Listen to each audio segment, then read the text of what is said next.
सहस्रनामस्तोत्रम् मुनयः ऊचुः। निखिलागमतत्त्वज्ञ ब्रह्मध्यानपरायण वदास्माकं मुक्त्युपायं सूत सर्वोपकारकं। सर्वदेवेषु को देवः सद्यो मोक्षप्रदो भवेत्। को मनुर्वा भवेत् तस्य सद्यः प्रीतिकरो ध्रुवम्। सूत उवाच निगमागमतत्त्वज्ञो यवधूतश्चिदम्बरः भक्तवात्सल्यप्रवणो दत्त एव हि केवलः। सदा प्रसन्नवदनो भक्तचिन्तैकतत्परः। तस्य नामान्यनन्तानि वर्तन्ते धाप्यदः परम्। दत्तस्य नाम साहस्रं तस्य प्रीतिविवर्धनम्। यस्त्विदं पठते नित्यं दत्तात्रेयैकमानसः मुच्यते सर्वपापेभ्यः सत्सत्यो नात्र संशयः। अन्ते तद्धाम संयाति पुनरावृत्तिदुर्लभम्। अस्य श्रीमद्दत्तात्रेयसहस्रनामस्तोत्रमहामन्त्रस्य अवधूतऋषिः अनुष्टुप् छन्दः दिगम्बरो देवता। ॐ बीजं ह्रीं शक्तिः क्रौं कीलकम्। श्रीदत्तात्रेयप्रीत्यर्थे जपे विनियोगः। अथ ध्यानम्। दिगम्बरं भस्मविलेपिताङ्गं बोधात्मकं मुक्तिकरं प्रसन्नं। निर्मानसं श्यामतनुं भजेऽहम् दत्तात्रेयं ब्रह्मसमाधियुक्तम्। अथ स्तोत्रम्। दत्तात्रेयो महायोगी योगेशश्चामरप्रभुः मुनिर्दिगम्बरो बालो मायामुक्तो मदापहः। अवधूतो महानाथः शङ्करो मरवल्लभः। महादेवश्चादिदेवः पुराणप्रभुरीश्वरः। सत्त्वकृत्सत्त्वभृद्भावः सत्त्वात्मा सत्त्वसागरः। सत्त्ववित्सत्त्वसाक्षी च सत्त्वसाध्यो मराधिपः। भूतकृद्भूतभृश्चैव भूतात्मा भूतसम्भवः। भूतभावो भवो भूत वित्तदा भूतकारणः। भूतसाक्षी प्रभूतिश्च भूतानां परमागतिः। भूतसङ्गविहीनात्मा भूतात्मा भूतशङ्करः। भूतनाथो महानाथ आदिनाथो महेश्वरः। सर्वभूतनिवासात्मा भूतसन्तापनाशनः। सर्वात्मा सर्वभृत् सर्वः सर्वज्ञः सर्वनिर्णयः। सर्वसाक्षी बृहद्भानुः सर्ववित् सर्वमङ्गलः। शान्तः सत्यः समः पूर्णो एकाकी कमलापतिः। रामो रामप्रियश्चैव विरामो रामकारणः। शुद्धात्मा पावनोऽनन्तः प्रतीतः परमार्थभृत्। हंससाक्षी विभुश्चैव प्रभुः प्रलय इत्यपि। सिद्धात्मा परमात्मा च सिद्धानां परमागतिः। सिद्धिसिद्धस्तथा साध्यः साधनो ह्युत्तमस्तथा। सुलक्षणः सुमेधावी विद्यावान् विगतान्तरः विज्वरश्च महाबाहुर्बाहुलानन्दवर्धनः अव्यक्तः पुरुषः प्राज्ञः परज्ञः परमार्थदृक् परापरविनिर्मुक्तो युक्तस्तत्त्वप्रकाशवान् दयावान् भगवान् भावी भावात्मा भावकारणः भवसन्तापनाशश्च पुष्पवान् पण्डितो बुधः प्रत्यक्षवस्तुर्विश्वात्मा प्रत्यग्ब्रह्म सनातनः प्रमाणविगतश्चैव प्रत्याहारनियोजकः प्रणवः प्रणवातीतः प्रमुखः प्रलयात्मकः मृत्युञ्जयो विविक्तात्मा शङ्करात्मा परो वपुः परमस्तनुविज्ञेयः परमात्मनि संस्थितः प्रबोधकलनाधारः प्रभावप्रवरोत्तमः चिदम्बरश्चिद्विलासश्चिदाकाशश्चिदुत्तमः चित्तचैतन्यचित्तात्मा देवानां परमागतिः अचेत्यश्चेतनाधारश्चेतनाचित्तविक्रमः चित्तात्मा चेतनारूपो लसत् पंकजलोचनः परं ब्रह्म परं ज्योतिः परं धाम परं तपः परं सूत्रं परं तन्त्रं पवित्रः परमोहवान् क्षेत्रज्ञः क्षेत्रगः क्षेत्रः क्षेत्राधारः पुरञ्जनः क्षेत्रशून्यो लोकसाक्षी क्षेत्रवान् बहुनायकः योगेन्द्रो योगपूज्यश्च योग्य आत्मविदां शुचिः योगमायाधरस्तानुरचलः कमलापतिः योगेशो योगनिर्मात्मा योगज्ञानप्रकाशनः योगपालो लोकपालः संसारतमनाशनः गुह्यो गुह्यतमो गुप्तो मुक्तो युक्तः सनातनः गहनो गगनाकारो गम्भीरो गणनायकः गोविन्दो गोपतिर्गोप्ता गोभावसंस्थितः गोसाक्षी गोतमारिश्च गान्धारो गगनाकृतिः योगयुक्तो भोगयुक्तः शङ्कामुक्तः समाधिमान् सहजः सकलेशानः कार्तवीर्यवरप्रदः सरजो विरजो पुंसो पावनः पापनाशनः परावरविनिर्मुक्तः परं ज्योतिः पुरातनः नानाज्योतिरनेकात्मा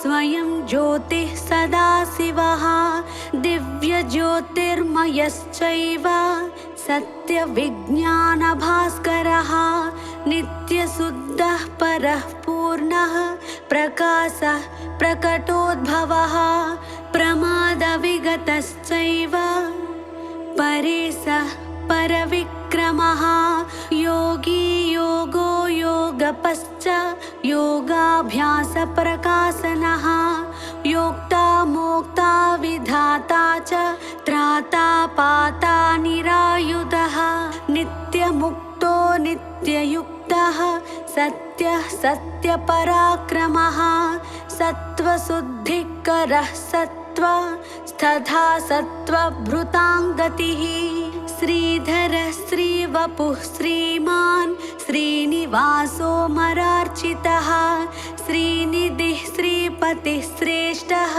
श्रेयस्कर्चरमाश्रयः त्यागी त्यागार्धसम्पन्न त्यागात्मा त्यागविग्रहः त्यागलक्षणसिद्धात्मा त्यागज्ञस्त्यागकारणः भोगो भोक्ता तथा भोग्यो भोगसाधनकारणः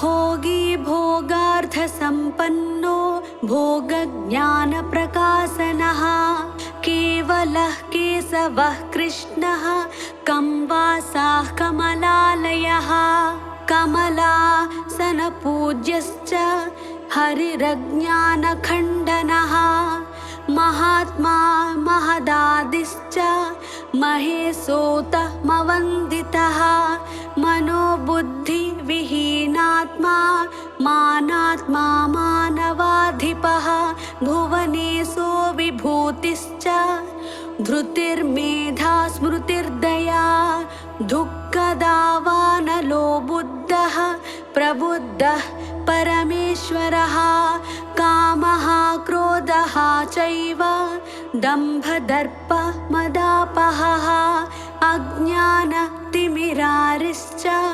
भवारिर्भुवनेश्वरः रूपकृद्रूपभृद्रूपी रूपात्मा रूपकारणः रूपज्ञो रूपसाक्षी च नामरूपो गुणान्तकः अप्रमेयः प्रमेयश्च प्रमाणं प्रणवाश्रयः प्रमाणरहितो चिन्त्य चेतना विगतो जरः अक्षरोऽक्षरमुक्तश्च विज्वरो ज्वरनाशनः विशिष्टो वित्तशास्त्री च दृष्टो दृष्टान्तवर्जितः गुणेशो गुणकायश्च गुणात्मा गुणभावनः अनन्तगुणसम्पन्नो गुणगर्भो गुणाधिपः गणेशो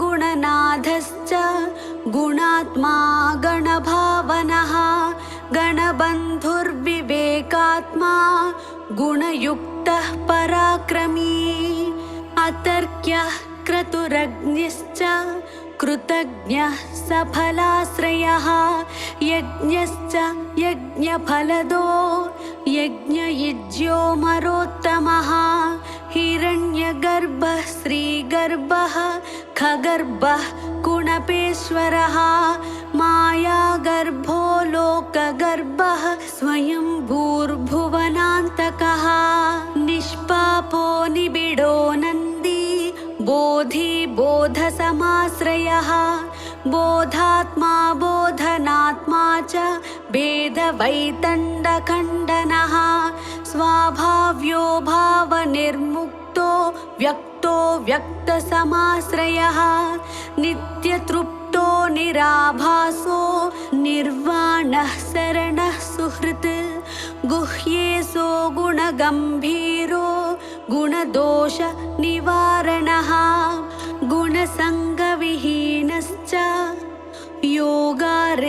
योगारेर्दर्पणासनः आनन्दः परमानन्दः स्वानन्दः सुखवर्धनः सत्यानन्दश्चिदानन्दः सर्वानन्दपरायणः सद्रूपः सहजः सत्यः स्वानन्दः सुमनोहरः सर्वः सर्वान्तरश्चैव पूर्वात् पूर्वतरस्तदा खमयः खपरः खादिः खं ब्रह्म खतनुः खगः खवासाः खविहीनश्च खनिधिः खपराश्रयः अनन्ताश्चादिरूपश्च सूर्यमण्डलमध्यगः अमोघः परमामोघः परोक्षः परदः कविः विश्वचक्षुर्विश्वसाक्षी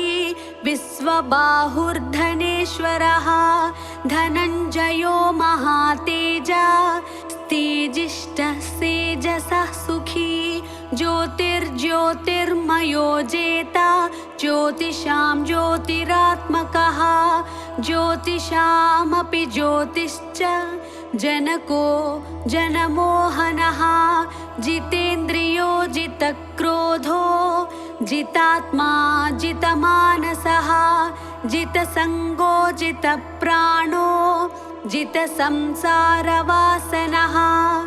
निर्वासनो निरालम्बो निर्योगक्षेमवर्जितः निरीहो निरहङ्कारो निरासीर्निरुपाधिकः नित्यबोधो विविक्तात्मा विशुद्धोत्तमगौरवः विद्यार्थी परमार्थी च श्रद्धार्थी साधनात्मकः प्रत्याहारी निराहारी सर्वाहारपरायणः नित्यशुद्धो निराकाङ्क्षी पारायणपरायणः अणोरणुतरः सूक्ष्मः स्थूलस्थूलतरस्तथा एकस्तथानीकरूपो विश्वरूपः सनातनः नैकरूपो विरूपात्मा नैकबोधमयस्तदा नैकनाममयश्चैव नैकविद्याविवर्धनः एकश्चैकान्तिकश्चैव नानाभावविवर्जितः एकाक्षरस्तथा बीजः पूर्णबिम्बः सनातनः मन्त्रवीर्यो मन्त्रबीजः शास्त्रवीर्यो जगत्पतिः नानावीर्यधरश्चैव सक्रे सः पृथिवीपतिः प्राणे सः प्राणदः प्राणः प्राणायामपरायणः प्राणपञ्चकनिर्मुक्तः कोशपञ्चकवर्जितः निश्चलो निष्कलो सङ्गो निष्प्रपञ्चो निरामयः निराधारो निराकारो निर्विकारो निरञ्जनः निष्प्रतीतो निराभासो निरासक्तो निराकुलः निष्ठा सर्वगतश्चैव निरारम्भो निराश्रयः निरन्तरः सर्वगोप्ता शान्तो दान्तो महामुनिः निःशब्दः सुकृतः स्वस्थः सत्यवादी सुरेश्वरः ज्ञानदो ज्ञानविज्ञानी ज्ञानात्मानन्दपूरितः ज्ञानयज्ञविदां दक्षो ज्ञानाग्निर्ज्वलनो बुधः दयावान् भवरोगारि चिकित्साचरमागतिः चन्द्रमण्डलमध्यस्थ चन्द्रकोटि सुशीतलः यन्त्रकृत् परमो यन्त्री यन्त्रारूढा पराजितः यन्त्रविद्यं त्रवासश्च यन्त्राधारो धराधरः तत्त्वज्ञस्तत्त्वभूतात्मा महातत्त्वः प्रकाशनः तत्त्वसङ्ख्यानयोगज्ञः साङ्ख्यशास्त्रः प्रवर्तकः अनन्तविक्रमो देवो माधवश्च धनेश्वरः साधु साधु वरिष्ठात्मा सावधानो मरोत्तमः निःसङ्कल्पो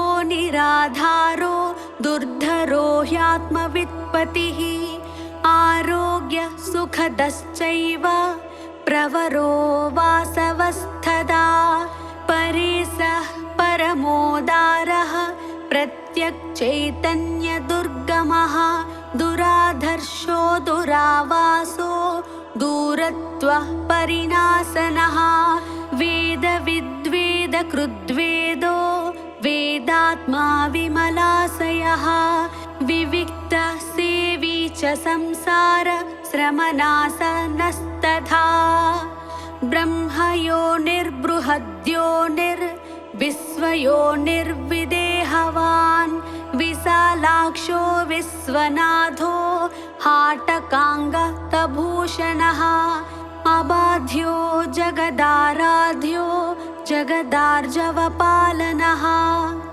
जनवान् धनवान् धर्मी धर्मगोधर्मवर्धनः अमृतः शाश्वतः साध्यः सिद्धिदः सुमनोहरः खलु ब्रह्म खलु स्थानो मुनीनां परमागतिः उपद्रष्टा तथा श्रेष्ठः शुचिभूतो ह्यनामयः वेदसिद्धान्तवेद्यश्च मानसाह्लादवर्धनः देहादन्यो गुणादन्यो लोकादन्यो विवेकवित् दुष्टस्वप्नहरश्चैव गुरुर्गुरुर्वरोत्तमः कर्मी कर्मविनिर्मुक्तः संन्यासी साधकेश्वरः सर्वभावविहीनश्च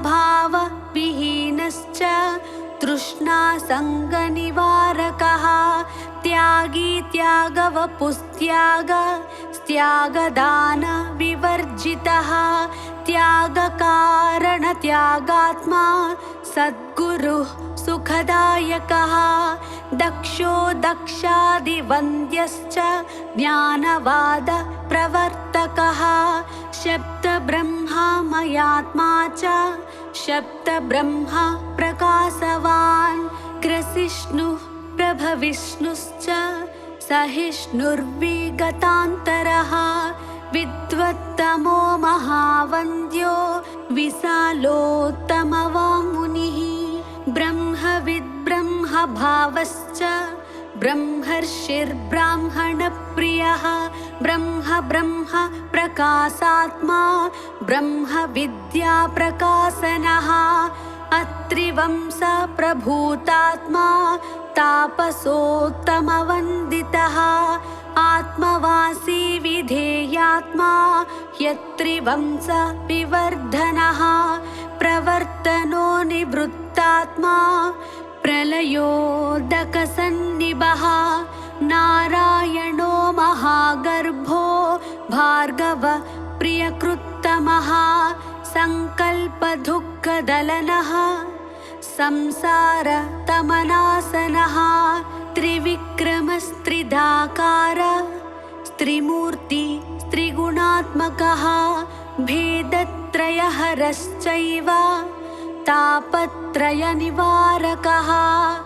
दोषत्रयविभेदी च संशयार्णवखण्डनः असंशयस्त्वसम्मूढो ह्यवादिराजवन्दितः राजयोगी महायोगी स्वभावगलितस्तदा पुण्यश्लोकः पवित्राङ्घ्रिर्ध्यानयोगः परायणः ध्यानस्थो ध्यानगम्यश्च विधेयात्मा पुरातनः अविज्ञेयो ह्यन्तरात्मा मुख्यबिम्बः सनातनः जीवसञ्जीवनो जीव श्चिद्विलासश्चिदाश्रयः महेन्द्रोऽमरमान्यश्च योगेन्द्रो योगवित्तमः योगधर्मस्तथा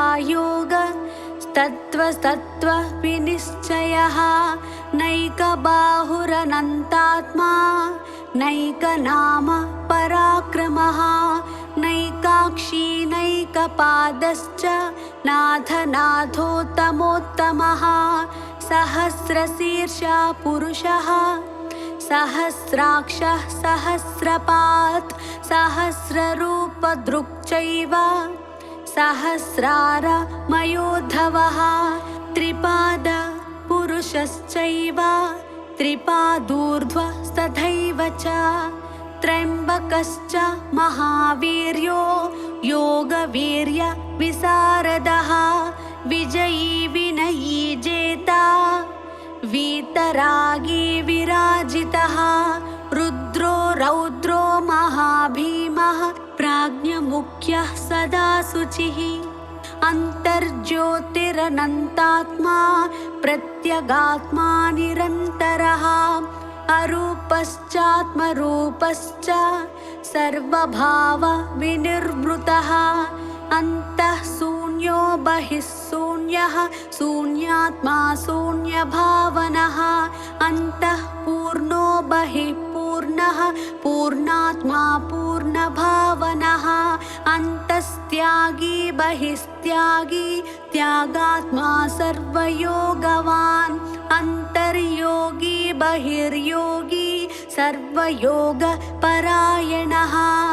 अन्तर्भोगी बहिर्भोगी सर्वभोगविदुत्तमः अन्तर्निष्ठो बहिर्निष्ठः सर्वनिष्ठामयस्तथा बाह्यान्तरविमुक्तश्च बाह्यान्तरविवर्जितः शान्तः शुद्धो विशुद्धश्च निर्वाणः प्रकृतेः परः अकालः कालनेमी च कालकालो जनेश्वरः कालात्मा कालकर्ता च कालज्ञः कालनाशनः कैवल्यपददाता च कैवल्यसुखदायकः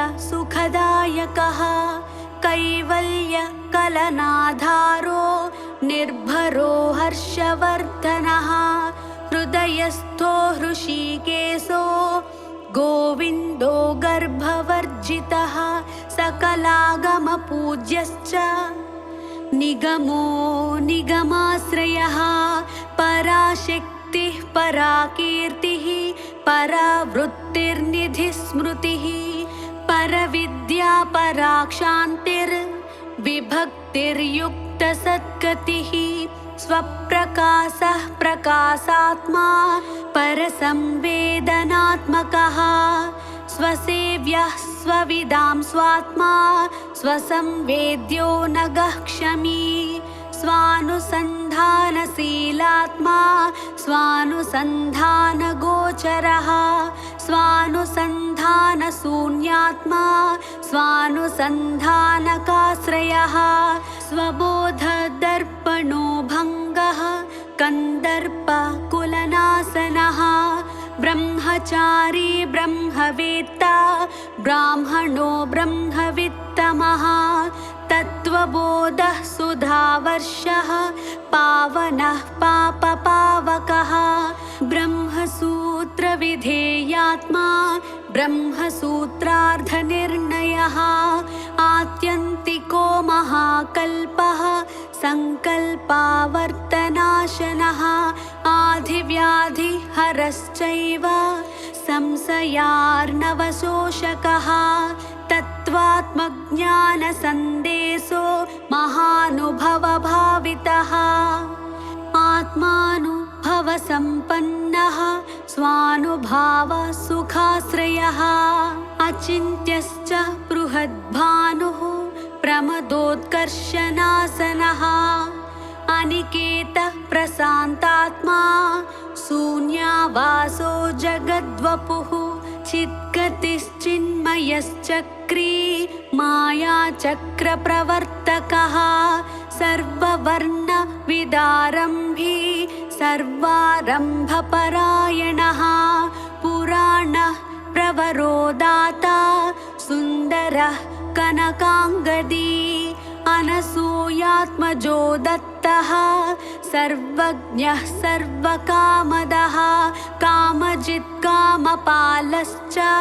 कामी कामप्रदागमः कामवान् कामपोषश्च सर्वकामनिवर्तकः सर्वकर्मफलोत्पत्तिः सर्वकामफलप्रदः सर्वकर्मफलैः पूज्यः सर्वकर्मफलाश्रयः विश्वकर्मा कृतात्मा च कृतज्ञः सर्वसाक्षिकः सर्वारम्भपरित्यागी जडोन्मत्तः पिशाचवान् भिक्षुर्भैक्षाकरश्चैव भैक्षाहारी निराश्रमी अकुलश्चानुकूलश्च विकलो ह्यकलस्तथा जटिलो वनचारी च दण्डी मुण्डी च गण्डवान् देहधर्मविहीनात्मा ह्येकाकी सङ्गवर्जितः आश्रम्यनाश्रमारम्भो नाचारी कर्मवर्जितः असन्देही च सन्देही न किञ्चिन्न च किञ्चनः नृदेही देहशून्यश्च नाभावी भावनिर्गतः न ब्रह्मा च परब्रह्म स्वयमेव निराकुलः अनघश्च गुरुश्चैव नाथनाथोत्तमो गुरुः द्विभुजः प्राकृतश्चैव जनकश्च पितामहः अनात्मा न च नानात्मा नितिर्नीतिमताम्बरः सहजः शत्रुसः सिद्धः सैकश्चिन्मात्र एव च न कर्तापि च कर्ता च भोक्ता भोगविवर्जितः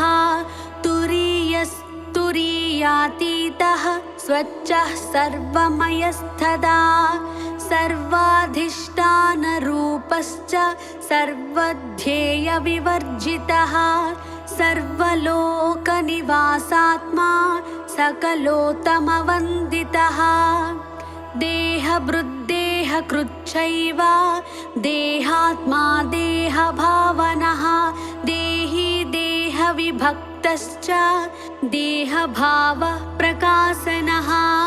लयस्थो लयविच्छैव लयाभावश्च बोधवान् लयातीतो लयस्यान्तो लयभावनिवारणः विमुखः प्रमुखश्चैव प्रत्यन्मुखवदाचरी विश्वभुग्विश्वधृग्विश्वो विश्वक्षेमकरस्तदा अविक्षिप्तो प्रमादी च परर्दिः परमार्धधृक् स्वानुभावविहीनश्च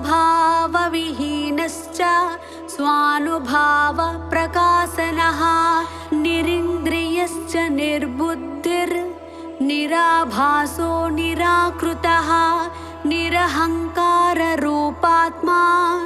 निर्वपुः सकलाश्रयः शोकदुःखहरश्चैव भोगमोक्षफलप्रदः सुप्रसन्नस्तथा सूक्ष्मः सप्तब्रह्मार्थसङ्ग्रहः आगमापायशून्यश्च स्थानदश्च सताङ्गतिः अकृतः सुकृतश्चैव कृतकर्मा विनिर्वृतः भेदत्रयहरश्चैव देहत्रयविनिर्गतः सर्वकाममयश्चैव सर्वकामनिवर्तकः सिद्धेश्वरो जरः पञ्च बाणदर्पः हुतासनः चतुरक्षरबीजात्मा स्वभूश्चित्कीर्तिभूषणः अगाधबुद्धरक्षुब्ध छन्दसूर्याग्निलोचनः यमदंष्ट्रोतिसंहर्ता परमानन्दसागरः लीलाविश्वम्भरो भानुर्भैरवो भीमलोचनः ब्रह्मचर्माम्बरः कालस्त्वचलश्चलनान्तकः आदिदेवो जगद्योनिर्वासवारि विमर्दनः विकर्म कर्म कर्मज्ञो अनन्यगमको गमः अबद्धकर्मशून्यश्च कामरागकुलक्षयः योगान्धकारमथनः पद्मजन्मादिवन्दितः भक्तकामोऽग्रजश्चक्री भावनिर्भावभावकः भेदान्तको महानग्र्यो निगूहो गोचरान्तकः कालाग्निशमनः शङ्खचक्रपद्मा गदाधरः दीप्तो दीनपतिः शास्ता स्वच्छन्दो मुक्तिदायकः व्योमधर्माम्बरो भेता भस्मधारी धराधरः धर्मगुप्तोऽन्वयात्मा च व्यतिरेकार्धनिर्णयः एकानेकगुणाभासा भासनिर्भासवर्जितः भावाभावस्वभावात्मा भावाभावविभाववित्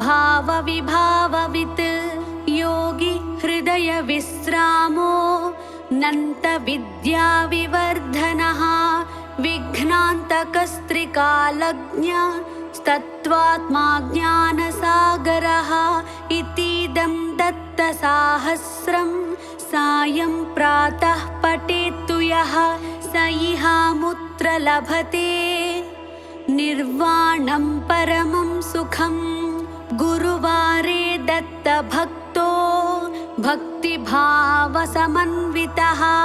पठेत् सदैव यो ह्येतत् स लभे चिन्तितं ध्रुवम् इति श्रीमद्दत्तात्रेयपुराणे श्रीदत्तात्रेयसहस्रनामस्तोत्रम्